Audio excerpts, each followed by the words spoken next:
नमस्ते, मेरा नाम शुभम है और आप मुझे ब्रेन ऑफ बिहार पे देख रहे हैं। कल के सुनवाई का अपडेट आज बताएंगे हम। टोटल 50 मिनट की सुनवाई चली कल। 2:07 पे सुनवाई शुरू हुई और 2:57-58 पे समाप्त हो गई। पहला चीज़ ये है कि 2 घंटे चलने का जो उम्मीद था वैसा नहीं हुआ, क्योंकि जो आईए फाइल किया गया था इसमें सुनने के बाद यही निर्णय लिया गया कि जब तक इसका जांच रिपोर्ट यूनियन ऑफ इंडिया या मिनिस्ट्री ऑफ फाइनेंस से नहीं ले लिया जाता है, इसमें आगे नहीं बढ़ा जा सकता है। इसीलिए मिनिस्ट्री को डायरेक्ट किया गया है कि जो आप प्रपोजल लाए हैं अडानी वाला, उस पर जांच करके बताइए कि कौन सा एसेट जो है वो फ्री है, मतलब डिस्प्यूट नहीं है, और किसमें कितना डिस्प्यूट है, किसकी किसकी उस पर अटैचमेंट है, किस किस डिपार्टमेंट की। तो सेबी के तरफ से ये जवाब फाइल हुआ है, जवाब मतलब रिप्लाई किया गया कि हमको इसी चीज से मतलब है जो पुराना ऑर्डर है मेरा, जिसमें बोला गया था कि 90% ऑफ सर्कल रेट से नीचे कोई प्रॉपर्टी नहीं बिकनी चाहिए, और जो बिकेगी वो सहारा सेबी में जमा होगी। ये तो कंडीशन 2012 का ही है, इसमें नया कुछ नहीं है। आखिर सुप्रीम कोर्ट में सहारा गई क्यों इस डील को लेके? इसलिए कि जो डिस्प्यूटेड प्रॉपर्टी है उसमें से माननीय सुप्रीम कोर्ट डिस्प्यूट हटा दे। इतना संपत्ति बिक गया, उसमें तो सहारा ने सुप्रीम कोर्ट का परमिशन नहीं लिया। सेबी भी उसी बात पे आज भी कायम है। सेबी के जो एडवोकेट हैं कि हमको मतलब है 9,000 करोड़ से, जो 25,000 करोड़ जमा करने की बात थी उसमें 16,000 करोड़ जमा हो गया है। 9,000 करोड़ इनको पूरा करना है। बाकी दुनिया में क्या करते हैं नहीं करते हमको उससे क्या मतलब।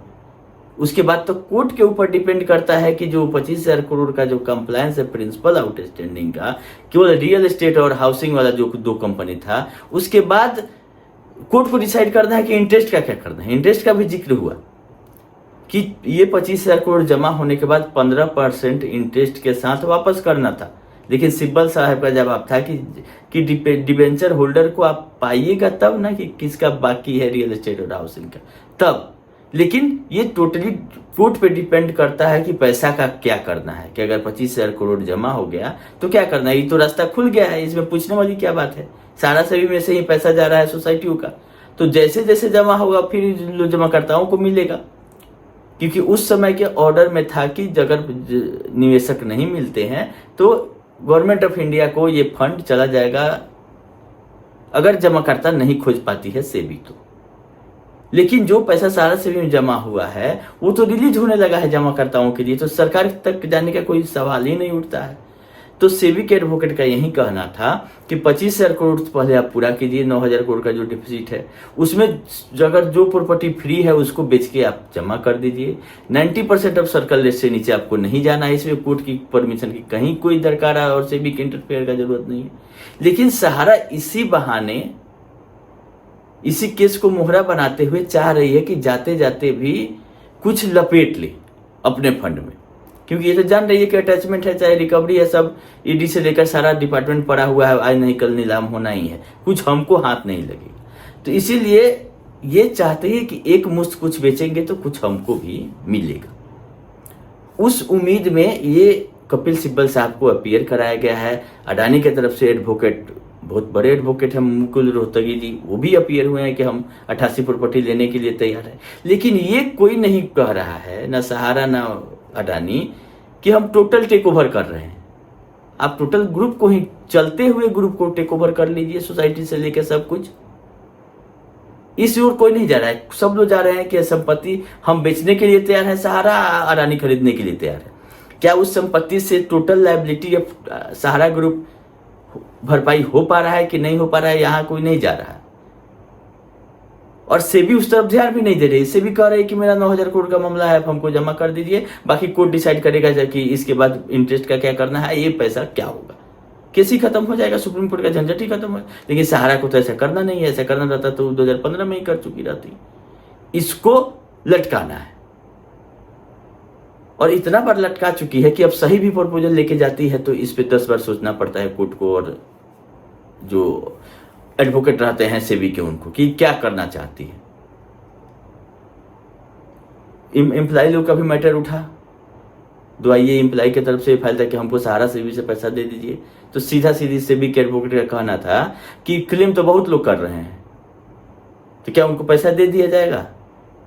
पहले ऐसा आदेश दिया गया है इसी कोर्ट से कि आप सहारा को एफिडेविट फाइल करना है कि ये मेरी लायबिलिटी है और इस कंपनी से हम इतना पैसा सहारा सेबी में जमा किए थे, हिसाब किताब समझाना है, और किनको हम पैसा ले जाके देंगे वो सारा ब्यौरा एफिडेविट के रूप में सहारा को फाइल करना है। यहाँ जा कौन रहा है? एम्प्लॉय लोगों के एडवोकेट। अब देखिए, सहारा ने पैसा नहीं बोला है कि सहारा के एडवोकेट कपिल सिब्बल के द्वारा ये नहीं बोला गया है कि हम एम्प्लॉय लोगों का सैलरी देने के लिए पैसा रिलीज कर दीजिए। वो तो अडानी ग्रुप के में एक मुश्त बेचने के चक्कर में है। लेकिन अलग से आई फाइल है जिसके अलग से एडवोकेट जाते हैं और बोलते हैं कि हमको सहारा सेबी से पैसा दे दीजिए, बहुत छोटा अमाउंट है, स्टाफ लोगों को, कोई गलती नहीं है उन लोगों का, वो जाके मांग सकते हैं। लेकिन सहारा का पैसा है, सहारा कहेगी तब ना कि मेरे स्टाफ है, नहीं है, किनको देना है, तरह तरह की लायबिलिटी है। तो सेबी के एडवोकेट के द्वारा ही ऑब्जेक्शन किया गया कि एफिडेविट सहारा फाइल करे कि मेरे स्टाफ हैं कि नहीं है, इनका देनदारी हमको है कि नहीं है। सहारा तो कुछ कह नहीं रही है कि हमको देना है। सहारा को तो संजीव खन्ना जी के ऑर्डर में ही बोला गया था कि आप जेन्युइन चीज आप एफिडेविट में फाइल कर दीजिए कि हमको इतना पैसा इस स्टाफ को देना है। तो सहारा तो आज तक कहीं डिक्लेयर ही नहीं किया कि मेरा कौन स्टाफ है, कौन एजेंट है, कौन किस तरह से। तो ऐसे ही भेग तरीके से चलाते हुए आई है। अब ये चाह रहे हैं लोग कि जाए, सहारा से पैसा पड़ा हुआ है, जैसे पोर्टल के लिए 5,000 रिलीज हो गया, हमारे लिए भी हो जाएगा। तो इतना आसान नहीं है। एक चीज सुनवाई में और अच्छा हुआ है कि सोलिसिटर जनरल जो होते हैं तुषार मेहता जो हैं देश के, वो पोर्टल वाले मामले में थे, लेकिन कल भी अपीयर हुए हैं सरकार के तरफ से कि ये देशव्यापी मामला हो गया है और लोगों का पैसा रिफंड करने के लिए ऐसा कुछ डील होना जरूरी है जिससे कि पैसा है, हमको बहुत सारा पैसा वापस करना है। और इसमें मिनिस्ट्री से लेकर जितना तरह का जांच पड़ताल कोर्ट का कराना है करा ले, लेकिन पैसा हमको चाहिए। ये सरकार के तरफ से, वो कोई पार्टी नहीं है, इसमें सहारा और सेबी का मामला है। पोर्टल वाले में चल रहा है रिफंड वाला मामला। और एक चीज जानिएगा, रिफंड वाले मामले में अगर लोगों का पैसा सहारा को ईमानदारी से वापस करना रहता तो वहां पार्टी रहती। जो पोर्टल का केस है उसमें सहारा पार्टी नहीं है, और सहारा के वकील आप नहीं देखे होंगे, कपिल सिब्बल को वहां अपीयर कराया गया है। यूनियन ऑफ इंडिया आईए लगाता है, उसमें पैसा सहारा सेबी से रिलीज हो जाता है, सेबी के सहमति से। सेबी वहां पे ऑब्जेक्शन नहीं करती है कि हमको पैसा नहीं देना है। सेबी का कहना है कि अगर सरकार चाह रही है कि जेन्युइन जमाकर्ताओं को पैसा मिले तो सहारा सेबी से रिलीज करा देती है। ईडी ने सपोर्ट किया था कि सब काम हो रहा है लोगों को वापस कराने के लिए पैसा, कि जो रिफंड हो पाए। लोग काफी परेशान है, तो सेबी वहां ऑब्जेक्शन नहीं करती है कि जमाकर्ताओं को पैसा नहीं मिले। लेकिन यहाँ इसका कहना है कि 9,000 करोड़ रुपया ला के जमा कीजिए, तब कोई डील हो नहीं हो क्या हो उससे हमको नहीं मतलब है। जो टर्म एंड कंडीशन 2-3 है वो सीधा सीधी क्यों नहीं सहारा चल रही है। यहाँ मांगा जा रहा है 9,000 करोड़ और वो लेके आ रही है कि हम 9 लाख करोड़ देंगे। जिसको नहीं देना रहता है वो ऐसा ही करता है। मांगा जा रहा है कि 9,000 करोड़ तुम बेच के लाके जमा करो, मामला रफा दफा हो जाएगा। तो ये लेके जाती है कि बड़ा पुलिंदा कि 88 प्रॉपर्टी है, ये है वो है। इसमें टाइम तो लगना ही है, लेकिन कोर्ट ने इसको सुना है और बोला है कि आप अपना अपना ओपिनियन दीजिए। और जो सील इन्वेलप में प्रपोजल था उसमें ये बोला गया, जो एक्यूमस क्यूरी जो है इसमें भी है, जैसे कि पोर्टल वाले में है, कि पहले तो रिटर्न सबमिशन हो कि कौन कौन सा प्रॉपर्टी पे क्या स्टेटस है और उसका एक एक प्रॉपर्टी वाइज जवाब बने। और एक चीज लिखा हुआ है कि 88 के अलावा भी कोई प्रॉपर्टी होगी तो हम अडानी को दे देंगे। इसका क्या मतलब है? तो सहारा का तो यही भेग चलते रहता है सिस्टम कि एक बार कोई आदेश ऐसा सुप्रीम कोर्ट दे दे जिससे कि जितना केस हो चल रहा है उससे हम बच जाए और कुछ पॉकेट में पैसा भी आ जाए। इससे ज्यादा अच्छा क्या होगा? और मोहरा बना रही है जमाकर्ता वो निवेशकों को, जबकि 1 रुपया वो देना नहीं चाहती है।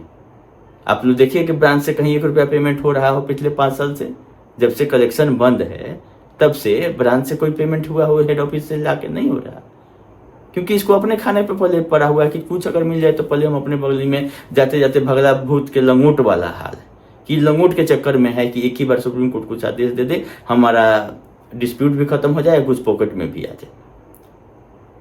अडानी आई है, अच्छी बात है कि अडानी इंटरेस्ट दिखा रही है कि 88 प्रॉपर्टी हम ले लें, लेकिन ओवरऑल क्यों नहीं लेना चाह रहे? मेरा ऑब्जेक्शन ये कि आप ओवरऑल टेक ओवर कर लीजिए जब सब कुछ सही ही है। केवल अच्छा संपत्ति आप लेके चल जाइएगा, लायबिलिटी उसके बाद कौन समझेगा? बोला जा रहा है कि 9,000 करोड़ जमा किया। सिब्बल साहब बोले कि हम 12,000 करोड़ जमा करने का प्रपोजल दे रहे हैं। इसका मतलब कि अडानी ग्रुप पहले इंस्टॉलमेंट में 12,000 करोड़ देने के लिए रेडी है, अगर सहमति बनती है तो 12,000 करोड़ में तो 9,000 तो सहारा सेबी का ड्यूज ही था, तो 3,000 करोड़ बचेगा लोगों के लिए बांटने के लिए। उसके बाद फिर अडानी सब संपत्ति ले लेगी, उसमें डेवलपमेंट करेगी, क्या टर्म एंड कंडीशन होगा, इंस्टॉलमेंट में देगी कि नहीं देगी, वो किन किन जमाकर्ताओं को मिलेगा, सोसाइटी को मिलेगा, क्यूसब को मिलेगा, कमर्शियल को मिलेगा, क्योंकि मामला है रियल एस्टेट और हाउसिंग का। और जो ये आईए सहारा के द्वारा फाइल किया गया था, इस पर भी ऑब्जेक्शन हुआ था कि सहारा इंडिया कमर्शियल कॉरपोरेशन के द्वारा ये आईए फाइल किया गया था, जिसमें सब संपत्ति बेचने की बात हो रही है, और मामला है रियल एस्टेट और हाउसिंग का। तो टेक्निकल टीम वहाँ सहारा की रहती है, जो एडवोकेट साहब हैं दातर साहब, वो टू द पॉइंट चलते हैं, और कपिल सिब्बल साहब का चलता नहीं है, चाहे कितना भी वो बड़े वकील हों। आज तक सफलता उनको नहीं मिली है। खैर बड़े एडवोकेट हैं, उनको सुनती है कोर्ट।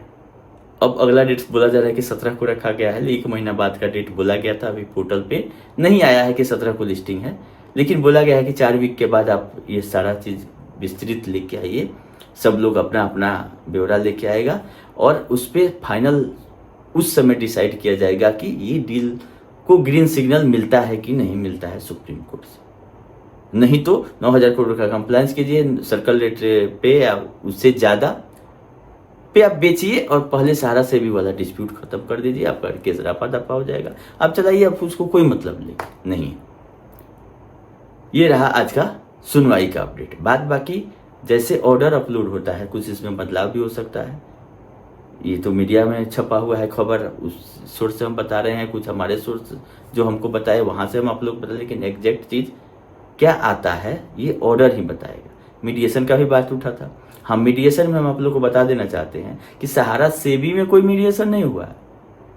89 प्रॉपर्टी अलग से खरीदार और बेचने वाला, बट बेचने वाला मतलब सहारा, खरीदने वाला पब्लिक, वैसा डिस्प्यूट चल रहा था कि बहुत लोगों को पैसा लेके ही फंसा देती है सहारा, कि हमारा केस चल रहा है, 2 करोड़ लिया और उसका रजिस्ट्री नहीं करेगा, कि और कुछ दो, ये दो, बहुत सारा डिस्प्यूट था। उस सब मामले को भेजा गया था मीडिएशन के लिए, जिसमें दोनों पक्ष एग्री कर गए हैं। मीडिएशन रिपोर्ट सुप्रीम कोर्ट में फाइल हो गई है, वो भी 89 प्रॉपर्टी है। तो उस सब पे भी ऑर्डर आएगा तो पता चलेगा कि क्या उनका क्या हो रहा है।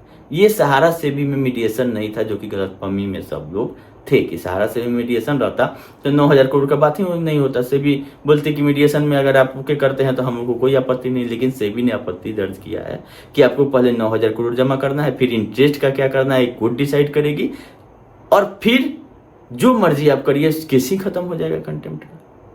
लेकिन सहारा का वही है समय काटने वाला चीज, बड़े बड़े वकील को खड़ा करना। इस बार तुषार मेहता का इस केस में जाना बहुत ही अच्छा चीज है।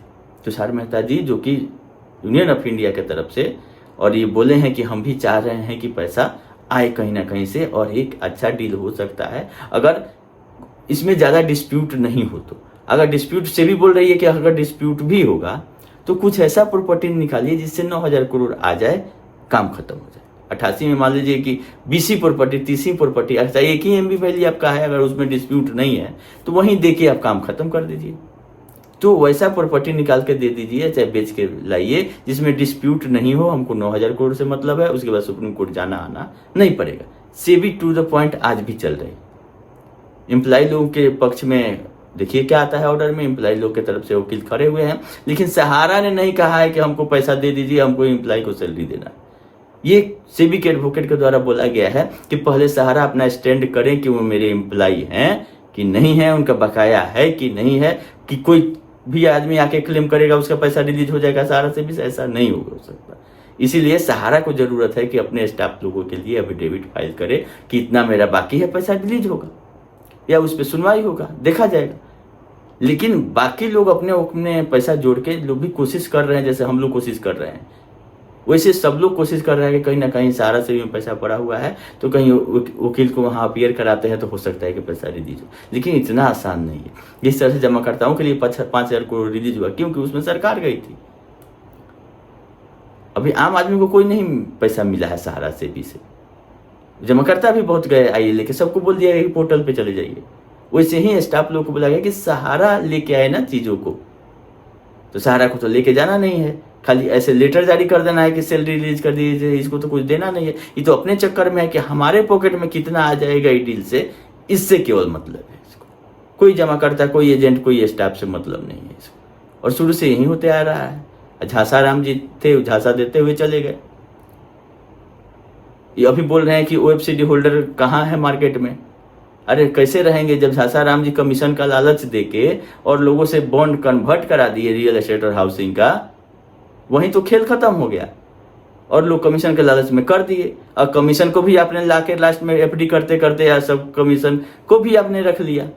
ऐसा तो तेज कोई निकला ही नहीं बिजनेसमैन, जो पहले जमाकर्ताओं का को मारा, उसका बॉन्ड बदलवा के, उसके बाद एजेंटों का कमीशन फिक्स करके मारा, सारा पैसा एक जगह अपना ये कर लिया, इकट्ठा करके अपने रफू चक्कर। एक बहुत लोग बाल बच्चा देश छोड़ दिया, अपने दुनिया छोड़ के चले गए झांसा राम। देखिए अगला सुनवाई में क्या होता है पॉजिटिव चीज, क्योंकि तुषार मेहता इसमें इंटरफेयर किए हैं और देशव्यापी मुद्दा है, ऐसा बोला गया है उनके कि इसको इनका इंपॉर्टेंस है, इसलिए कोर्ट भी कर रही है, किसी को कोई आपत्ति नहीं होगा तो कोर्ट को भी सुनना पड़ेगा और कुछ ना कुछ इसमें इसका रास्ता निकालना पड़ेगा। देखिए अगले सुनवाई में क्या होता है और ऑर्डर में क्या आता है। फिर जैसा रहेगा हम आप लोगों को बताते रहेंगे। अभी के लिए इतना ही, धन्यवाद।